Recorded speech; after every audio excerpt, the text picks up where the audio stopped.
Eh bien, bonjour à tous, à nouveau réunis avec mon gars Merlin et sa cuisse d'acier. Maintenant c'est solide. Bonjour Merlin. Comment ça va? Bien. Et toi, comment vas-tu? Oh bah écoute, ça va bien. Ça va bien, tout le monde va bien. Aujourd'hui, nous allons aborder un thème que nous attendions avec impatience. Les Ingvines. Les Ingvines, 3615 mon Ingvine.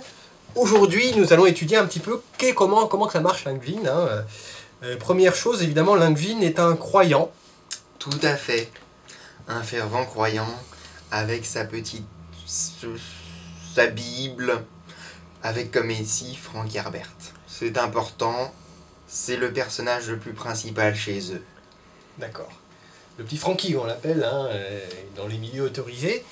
Tout à fait. Et alors, tu l'as rencontré personnellement, l'auteur de ce livre, c'est un beau livre.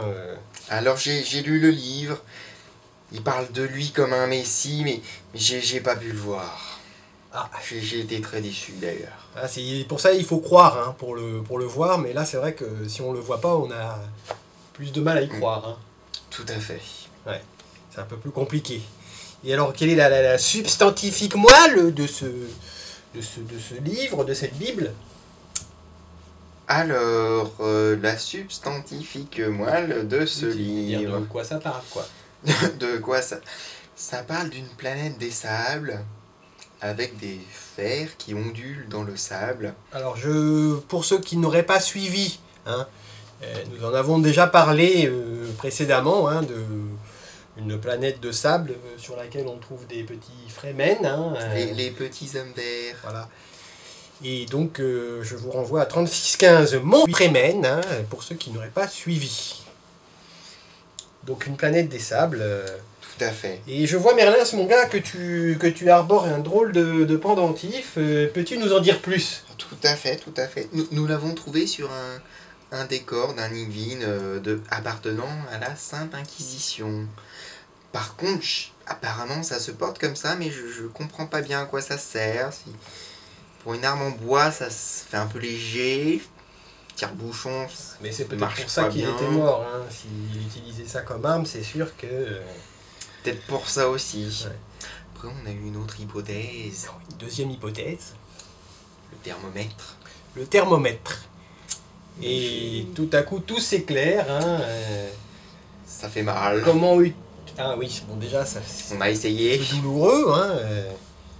La forme rectangulaire carrée n'est pas très adaptée. Non. C'est pas très pratique. Et d'autre part, sur nos amis Fremen, la pochounette rectale ne semble pas non plus très adaptée. Je pense qu'il va falloir que la Sainte Inquisition revoie un petit peu ses modèles de thermomètre, s'ils veulent un peu convertir nos amis les Fremen. Enfin donc, pour ceux qui voudraient avoir plus d'informations sur ces petits thermomètres qui sont malgré tout en vente, je tiens à le préciser, pour la modique somme de 500 Solaris, vous avez donc ce petit thermomètre. Merci. Accompagné de ce petite Bible qui apparemment est indispensable avec le thermomètre. Voilà, pour comprendre comment fonctionne le thermomètre, il faut d'abord avoir lu la Bible. Tout à fait. Donc, 500 pages d'explication d'utilisation du thermomètre. C'est tout en Ingvine. Donc, je n'ai rien compris. C'est un peu le problème. On attendait un peu que les Ingvines nous aident, mais bon, malheureusement, nous ne sommes pas en très bon rapport. Le mort a eu du mal à nous expliquer comment faire pour lire la Bible. Nous avons dû faire avec les moyens du bord, comme qui dirait. Donc voilà. Donc 3615 mon Ingvine. Et à très bientôt pour un nouvel épisode. Au revoir.